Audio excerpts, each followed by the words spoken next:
인터넷 경내 사이트에서 꽤 됐죠. 좀 되는 것 같은데 워런 버핏이라고 하는 사람이 자신과 만나서 이제 얘기하는 이 아주 뭐 어떻게 보면 우리가 볼 때는 뭐 한 경제인, 주식의 달인인 그 사람을 만나는 게 그렇게 뭐 큰 가치가 있을까 싶은데 사이트에 올렸는데 40억 3천만 원의 경매가가 낙찰이 됩니다. 낙찰받은 사람은 이름이 공개되지 않고 그다음에 여러 가지 조건이 있으면 그 가운데 하나가 뭐냐면 7명 정도 데리고 올 수 있고 또 그다음에 미국 뉴욕 맨하탄에서 스테이크 집에서 만나서 3시간에서 4시간 정도 대화할 수 있고 그다음에는 다른 한 가지 외에는 다 대답해 준다 그랬습니다. 한 가지가 뭐냐면 버핏 회장이 다음번 투자 계획을 제의한 모든 질문에 대해서 대답을 해주겠다.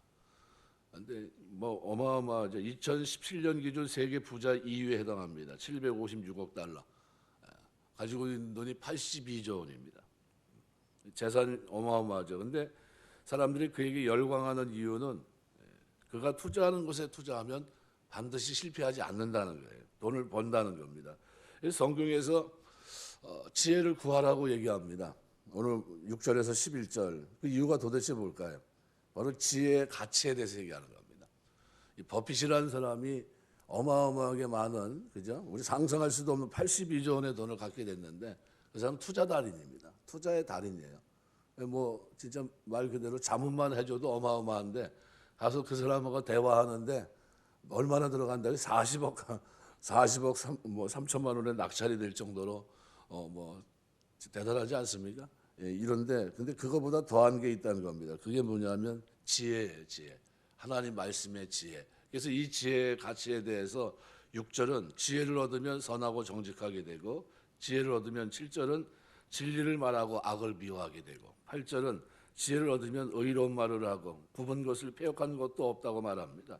인간관계가 좋아지고 조화롭게 되고 10절 11절 말씀에서는 지혜가 음보다 정금보다 진주보다 낫기 때문에 세계에서 가장 빛나는 보석이 지혜다 이렇게 얘기합니다. 그러니까 지혜가 그만큼 어마어마한 겁니다. 만약 이 지혜를 구하는데 만약 이 버핏처럼 이렇게 몇 시간 만나는데 얼마요? 40억 3천만 원 제가 들어간다 그러면 만나겠습니까? 평생 만나지도 못할 것 같고 아주 힘들 것 같은데 그런데 참 감사한 거는 누구든지 아무 때나 언제든지 이 지혜를 만날 수 있으니 얼마나 감사합니까? 이 말씀이 그만큼 우리에게 중요한 겁니다. 6절 7절에 보면 그래서 솔로몬은 이렇게 표현합니다. 너희는 들을지어다 내가 가장 선한 것을 말하리라 내 입술을 열어 정직을 내리라 내 입은 진리를 말하며 내 입술은 악을 미워하느니라. 그러니까 나는 뭘 미워한다는 악을 미워합니다. 표준 세번역은 이 부분을 설명하면서 이렇게 말합니다. 나는 옳은 말만 하고 내 입술로는 바른 말만 한다. 내 입은 진실을 말하며 내 입술은 악을 싫어한다. 이 원문의 말씀 또한 아주 직접적이고 직설적인 표현이 강하게 나타나고 있습니다. 그래서 이 지혜는 자신이 옳은 말, 바른 말, 진실된 말을 하게 되고 그 안에 어떠한 거짓이나 악한 말들이 존재하지 않는다는 것을 밝혀주고 있습니다. 그렇다고 한다면 오늘 본문을 통해서 이러한 지혜를 소유한 자로서의 삶의 모습이 어떠해야 되느냐는 거예요. 구원받은 자로서의 삶입니다. 그러니까 진실로 지혜를 소유한 사람이라고 한다면 지혜가 그러하듯이 옳은 말을 하게 되고 바른 말을 하게 되고 악을 미워하는 삶을 산다는 겁니다. 그렇다면 이 지혜를 소유한 사람은 누굽니까?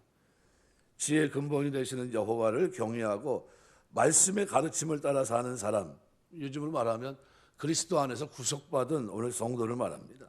그러니까 성도들이야말로 하늘로서 오는 참 지혜 소유자들입니다.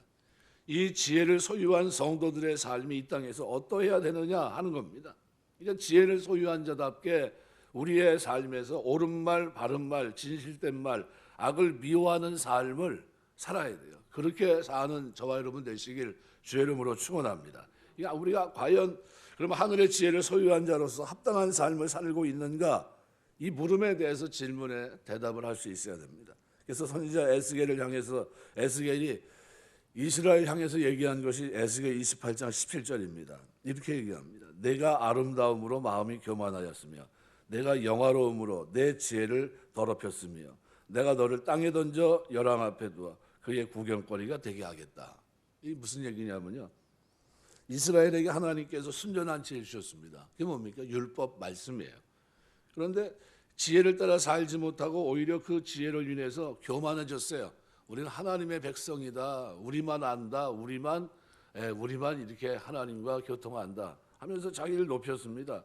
높이는 건 참 그런 거 어느 정도 이해하는데 그 교만한 삶에 이제는 거짓, 불의, 패역한 일을 저지르며 살아가는 겁니다.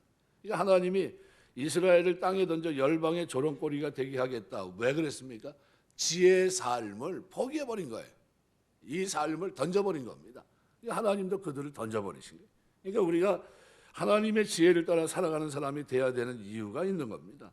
지혜를 소유한 자로서 지혜의 모습을 드러내고 진실되고 바른 말을 하고 그러한 삶의 자세를 견지하며 사는 저와 여러분 되시길 주의 이름으로 축원합니다.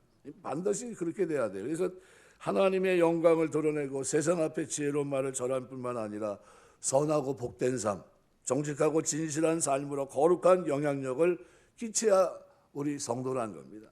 전도서 8장 1절 보면 지혜자와 같은 자 누구며 사리의 해석을 아는 자 누구냐?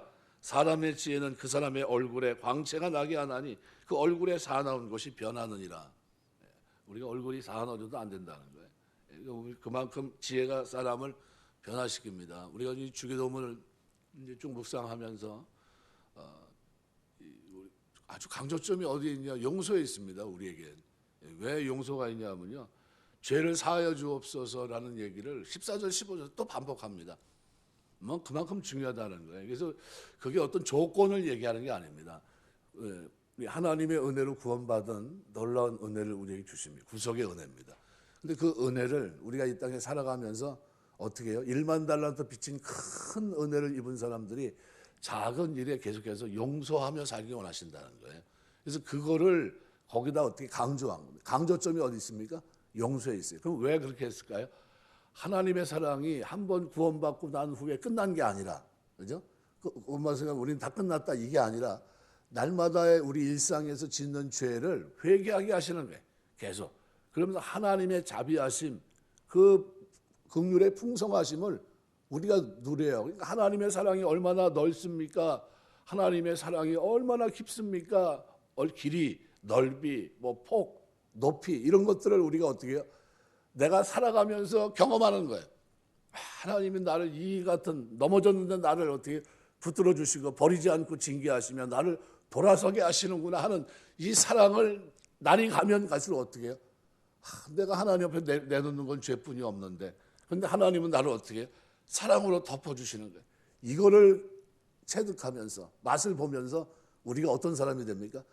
주님을 닮아가는 사람이 되는 거예요. 사랑의 사람이. 그러니까 전에는 상상하지 못했던 인격이 그리스도 안에서 하나님의 용서를 받으면서 용서를 행하면서 그 성품이 나에게 어떻게 해요? 정착하는 거예요. 그걸 위해서 예수님께서 우리에게 산상설교에서 주기도문을 말씀하시고 끝났는데 다시 14절 15절을 덧붙이신 거예요. 그만큼 뭐가 중요하다는 겁니까? 하나님의 사랑을 알고 사는 게 중요하다는 거예요. 하나님의 사랑을 알면 어떻게 살아갑니까? 용서하며 산다는 거예요. 용서. 여러분, 저와 여러분의 삶에 이런 은혜가 있게 되시길 주의 이름으로 축원합니다. 이 하나님 백성들의 모습이에요. 고린도서 1장 12절을 보면 우리가 세상에서 특별히 너희에게 대하여 하나님의 거룩함과 진실함으로써 하되 육체 지혜로 하지 아니하고 하나님의 은혜로 행함은 우리 양심이 증거하는 바니 이것이 우리의 자랑이라 이렇게 얘기합니다. 여러분, 참 지혜 소유자는 지혜 성품을 닮아간다는 거예요. 그러니까 제가 주기도문에 똑같이 얘기했죠. 주님을 닮아가는 거예요. 주님 나를 좀 닮아오라는 겁니다. 내가 너희 하늘에 계신 아버지를 거룩하신 아버지를 모시고 아버지라 부르고 있다고 한다면 그 사랑이 우리에게도 나타나야 되지 않느냐라는 얘기예요. 그래서 그 사랑을 어떻게 매 순간 우리가 살아가는 일상에서 경험하고 경험적으로 체득하면서 하나님이 이렇게 사랑이 풍성하신 분이라는 것을 우리 입술로 증거하고 우리의 인격으로 변하는 인격으로 나타내면서 하는 것. 그게 주기도문이에요. 그러니까 얼마나 아름답습니까? 오늘 8절에서는 그래서 성도가 의지할 것이 뭡니까? 말씀입니다. 그래서 여기 다 의로운 즉 한치의 오리도 없이 완전하고 순전하다는 그런 표현을 쓰고 있습니다. 그러니까 지혜는 굽은 것과 패역한 것이 없다는 말로 그 완전함을 재차 강조합니다. 그래서 8절에 보면 이는 다 총명이 있는 자가 밝혀 아는 바요 지식 얻는 자가 정직하게 여기는 바니라. 만약 인간의 입에서 이 말이 나왔다고 한다면 아마도 오만하거나 교만한 사람의 말로 치부될 겁니다. 왜냐하면 사람들 중에는 그 누구도 이처럼 장담하며 말할 수 있는 사람이 없습니다. 그래서 내 입의 말은 다 의로운즉 그 가운데 굽은 것이나 패언한 것이 없다. 사람이 얘기했다면 어떻게 해요? 오만하다고 그럴 겁니다. 그런데 하나님 말씀 앞에서 나왔다고는 다릅니다. 속담에 원숭이도 나무에서 떨어질 때가 있다는 말이 있는데 인간은 누구나 실수할 수밖에 없는 연약한 존재입니다. 허물 많은 존재입니다. 뿐만 아니라 인간은 수없이 많은 착시와 착각 속에 살아갑니다. 대부분 우리가 쓰고 있는 형광등 이렇게 볼 때 대표적이죠. 1초에 평균 형광등이 몇 번 움직이는지 아십니까? 60회 깜빡거립니다. 1초에. 근데 인간은 이것을 감지하지 못합니다. 그냥 불이 그냥 켜져 있는 것으로 봐요. 그러니까 우리 이러한 원리로 TV 브라운관도 발명이 된 겁니다. 사람은 분명한 한계로 인해서 수많은 착각 속에 살아가고 있는 겁니다. 성경이 우리에게 말을 적게 하라거나 말을 입에 깊숙이 담아둘 것을 여러 차례 권면하는 것도 다 그와 같습니다. 다윗은 바로 이와 같은 이유 때문에 하나님께서 자기 입술에 파수꾼을 세우사 말이 함부로 입 밖으로 빠져나가지 않게 해달라고 기도했던 겁니다. 인간은 불완전하고 허물 많은 존재이기 때문에 우리 안에서 나오는 말뿐 아니라 행동까지도 조심하고 불필요한 것 외에는 절제하는 것이 우리가 살아가는 방법입니다. 그런데 하나님의 말씀은 이와 차원이 완전히 다릅니다. 하나님의 말씀은 완전해서 조금의 치우침이나 불완전함이 없다는 거예요. 말씀 가운데 의미가 없거나 가치가 떨어지는 말씀 또한 단 하나도 없습니다. 그래서 다윗은 이 사실에 얼마나 놀라고 감격했는지 시편 12편 6절에서 이렇게 말합니다. 여호와의 말씀은 순결하며 도가니에 7번 단련한 은 같도다 그랬어요. 7번 단련한 은과 같다는 겁니다.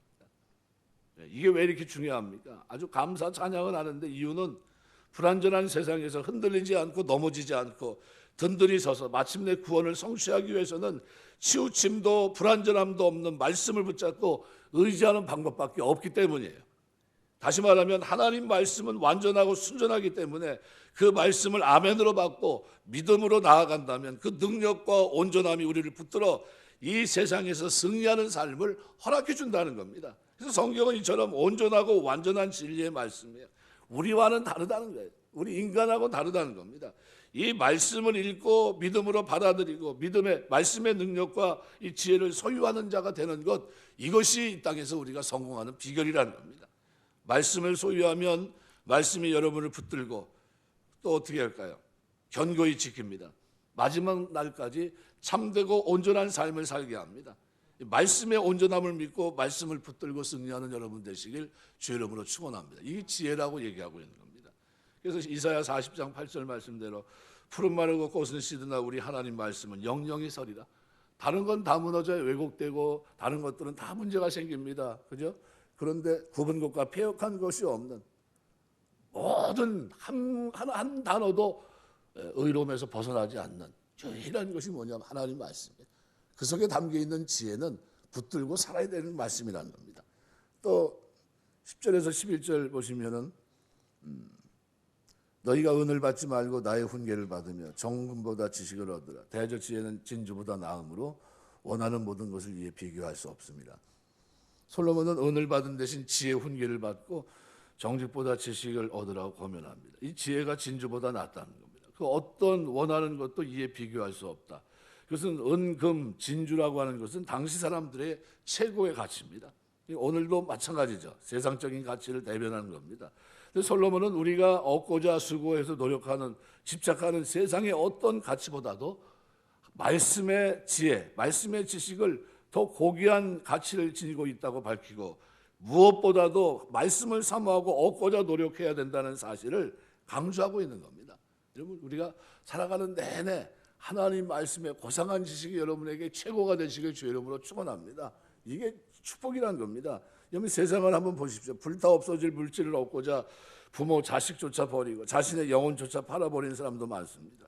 집착하고 그것을 가릴 수 없다는 사실에 슬퍼하고 절망하고 가졌다는 사실에 기뻐하고 교만에 빠져 사는 것이 우리 인생의 모습이기도 합니다.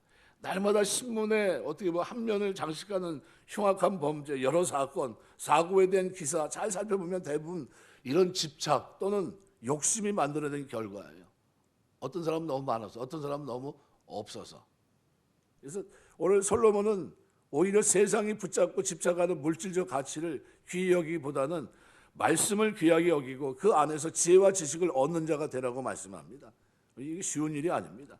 성도들 중에 오늘 지혜 권면을 따라 우리가 가진 모든 것과 꿈과 미래를 다 포기하고 말씀 붙잡고 그것만을 인생 최고의 가치로 여기고 그것만을 인생 최고의 가치로 여기며 살겠다고 자신 있게 말할 수 있는 사람이 과연 몇 명이나 있을까요? 쉽지 않거든요. 그러니까 이게 다 뭐가 필요한 겁니까? 균형과 절제가 필요한 거예요. 균형. 신앙생활에. 그런데 반드시 그렇게 돼야 된다고 성경은 말합니다. 왜냐하면 세상적 물질적 가치는 우리에게 인생의 행복을 가져다 주지 못합니다. 뿐만 아니라 이 모든 것은 언젠가 내 곁에서 완전히 떠나버릴 허무한 것이기 때문입니다. 그래서 솔로몬은 23장 5절에서 이렇게 얘기해요. 내가 어찌 허무한 것에 주목하겠느냐. 정령이 재물은 날개를 내어 하늘을 나는 독수리처럼 날아가리라 그랬습니다. 여러분, 영원하지도 않고 우리를 살릴 수도 우리의 생명이 될 수도 없는 헛된 가치에 집착하고 목을 메고 살아가는 인생은 결코 인생의 참 행복과 가치를 발견할 수 없다는 겁니다. 그렇기 때문에 우리는 은, 금, 진주 등 세상이 그 어떤 것보다도 말씀을 사모하고 그 지혜, 지식, 명철을 얻기를 구하는 성도가 되어야 되는 겁니다. 사도 바울은 그래서 뭐라고 표현했냐 하면 예수 그리스도를 아는 지식을 위해 자신에게 유익하던 고상하던 모든 자기가 생각했던 모든 것들을 다 어떻게 배설물처럼 여겼다 그랬어요. 어떻게 보면 치워버린 거예요.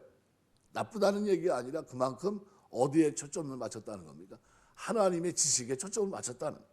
그러니까 이 귀한 지혜의 가치를 깨닫고 말씀을 사랑하고 그것에 깊은 애착을 갖고 사는 믿음의 사람 되시길 주의 이름으로 축원합니다. 시편 19편 10절 보면 금곧 많은 정금보다 더 사모할 것이며 꿀과 송이꿀보다 더 달도다 말씀입니다. 누가복음 10장 42절 마리아에게 주님 말씀합니다. 그러나 몇 가지만 하든지 혹 한 가지만이라도 족하니라. 마리아는 이 좋은 편을 택하였으니 빼앗기지 아니하리라 하시니라. 참 감사한 것은 새벽에 방송을 보던 새벽에 이렇게 나와서 예배 드리시는 분들은 가치가 어디 있습니까? 말씀에 있는 거예요. 하나님, 저는 말씀의 가치를 가장 앞에 두고 삽니다 라는 고백입니다. 하루의 시작을 어떻게? 하나님 앞에 시작합니다. 하나님 면전 앞에서 하나님 음성을 들으면서 하나님, 저는 언제든지 하나님 말씀의 가치를 가장 앞에 둡니다. 이 고백이에요. 그럼 하나님이 고백을 듣고 사는 사람들의 삶을 돌아보지 않겠습니까? 여러분 늘 말씀 중심으로 사시길 주의 이름으로 축원합니다. 말씀 맺겠습니다. 버핏이 그죠? 그 사람과 대면해서 잠깐 경매 사이트에서 올라서 그죠? 7사람 데리고 와서 만나는데 40억 3천만 원이에요. 경매. 우리가 하나님 만나는데 그렇게 들으면 만날 사람이 아무도 없어요. 근데 하나님이 우리가 하나님 말씀을 주시고 그 지혜를 통해서 어떻게 해요? 하나님을 닮아갈 수 있는 이 영광을 우리에게 주신 겁니다. 전에는 죄 때문에 상상하지도 못했던 그것이 이제는 그리스도 안에 구속받고 하나님의 자녀가 된 그 영광에 동행할 수 있는 말씀을 붙잡고 지혜로 정직하고 의롭고 악을 미워하면서 죄 가운데 살지 않고 이제는 의의 길을 걸으면서 하나님께 영광을 누리며 사는 길이 우리 눈앞에 있다는 거예요. 바로 그것이 지혜고 이것을 놓치지 말라는 거예요. 그래서 지혜와 명철을 놓치지 말아라.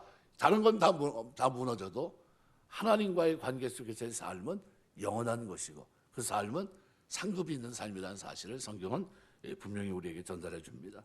여러분, 우리 살아가는 내내 우리 진짜 주님을 닮아가는 하나님 말씀의 완전함을 신뢰하면서 그 속에서 그 지혜로 승리할 수 있는 그런 축복이 저와 여러분의 삶 속에 그리고 가정 속에 자녀들이 걷는 걸음 속에 나타나게 되시길 주의 이름으로 축원합니다.